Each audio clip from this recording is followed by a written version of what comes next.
With 2017 coming to an end, I think we can all agree that it's been pretty turbulent for about everyone in our society. Well, in today's episode, we're going to look at the 5 biggest archaeological finds of 2017 that changed what we thought we knew about our evolution. I'm Zach, this is ZakDTV, the place for interesting news from around the net, and let's get right into this. For the first topic on this list, I want to look at Neanderthals using medicine. That's right, researchers took a look at the DNA found in the dental plaque of 5 Neanderthals. These remains came from Spain, Belgium, and Italy, and they date between 42,000 and 50,000 years old. They were able to find out a couple interesting things about these primitive relatives of ours, but the most interesting would be the one individual who was just in bad health. This poor specimen showed signs of an intestinal parasite that would have caused diarrhea at all times, and also showed evidence of a very painful dental abscess. You know, one of those really painful tooth infections.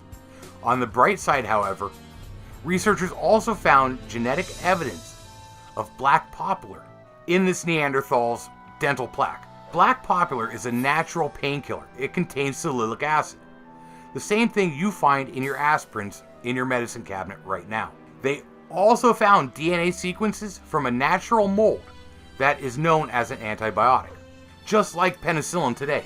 And according to one of the researchers in this paper, he says that apparently Neanderthals possessed a good knowledge of medicinal plants and their various anti-inflammatory and pain-relieving properties, and seem to be self-medicating. The use of antibiotics would be very surprising, as this is more than 40,000 years before we developed penicillin. Certainly our findings contrast markedly with the rather simplistic view of our ancient relatives in popular imagination. I know for me, I can't quite look at Neanderthals as just dumb cavemen anymore. My next story comes from November of 2017, and it's from the University of Cincinnati. This gemstone, which is a little under 1.5 inches long, depicts a battle between a warrior and 2 foes. This stone was discovered in 2015, but wasn't announced until 2017 because it took 2 years to clean all the limestone off of it. Now you might be thinking, sure, that's a pretty gemstone, but why is it so important? Well, this little piece of art was found in the grave of a Mycenaean warrior that was being excavated in Pylos, Greece. The tomb it was found in is dated back to 1500 BC. That is a time when art looked like this.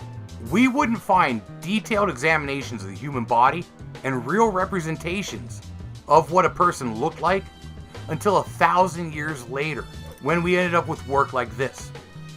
And according to Jack Davis, he's a professor of Greek archaeology at the University of Cincinnati, some of the details on this are only 0.5 millimeter big. I mean, the whole gemstone is about that long. And there are details on this that you can't see without the use of a magnifying glass or even a microscope. And this does change the way we have to look at our ancient ancestors and when certain art forms evolved, or even the artistic abilities of these early humans. And I'm not going to get into the alien conspiracy theory of it had to be alien magnifying glasses that allowed this guy to carve it. We're going to leave that one for some other YouTubers. My next story comes from November 2017 as well.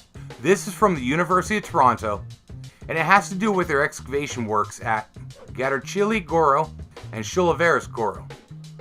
These are in Georgia, the one in Europe, not here in the US. During their excavations, they found the remnants of ancient wine jugs. Well, when they analyzed the chemical residue on the shards of 8 of these jugs, researchers found tartaric acid. That is a compound made by grapes and winemaking. Up until now, the oldest known example of humans making wine, not just letting fruit go bad, is from around 5500 BC in the mountains in Iran. This, however, is dated back to at least 6000 BC. It adds another 5 to 1,000 years onto the history of humanity's winemaking.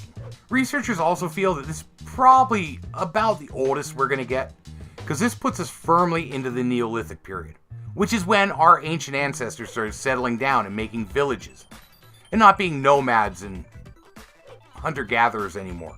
They started farming and producing goods. Another interesting bit of this is when they looked at the DNA of the grapes used, They found it as Itis vinifera, or Itis vinifera, I'm not sure how to pronounce it. And this is the ancestor of 90% of the grapes used in modern winemaking.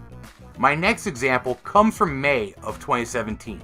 And this one could be a little bit controversial because it changes what we think of human evolution entirely. They will have to rewrite textbooks to include this finding. Using new examination techniques, researchers looked at a jaw and a molar of a Gracypicus. This is an ancient animal generally thought to be a hominid, an ape, if you will. But this new report says that no, it is a hominid. It is an early human. Now, because these fossils are 7.25 million years old, this predates the earliest known ancestor of ours by 250,000 to 1,000,000 years. And what all this means is that the out of Africa theory is out the window because these remains were found in Europe.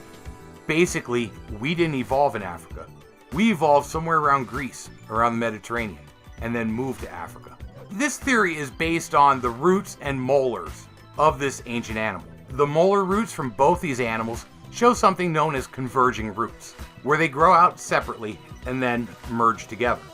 This is found in modern human beings and has also been used to identify early human ancestors. Now, I mean, this is in comparison to an ape, who commonly grows between 3 and 4 sets of roots, and they are all individual. They don't converge at any point. So basically what this finding says is that our earliest ancestors came out of Europe and not Africa.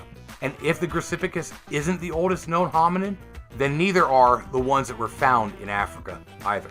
But I'm going to leave those arguments up to the people who know more than I do. And finally, let's wrap this up with a report from UC Davis. In a report that came out of there in June of this year, they discussed what they believe to be the oldest Homo sapien remains ever found. These were found at the archaeological site of Jebel Aroun in Morocco. These fossils belong to 5 different individuals, and they change what we think about the evolution of Homo sapiens, humans, by pushing our evolution date back 100,000 years. These remains were actually discovered in 1960, but due to poor documentation, previously unknown excavation techniques, the world was a little more gung-ho back then. They were improperly classified as 40,000-year-old Neanderthal remains. But new analysis of the site of the remains and of tools found in the area have come to find that these remains date between 285,000 years and 350,000 years ago. And according to computer models of the remains, x-rays, and other such tests, it looks like most of the features of the face and head would be similar to modern human. In fact, you could run into one of these people walking down the street today and you wouldn't even notice anything different about it. They did, however, find that the brain case was a little bit smaller, so maybe they wouldn't be as bright as the average human being.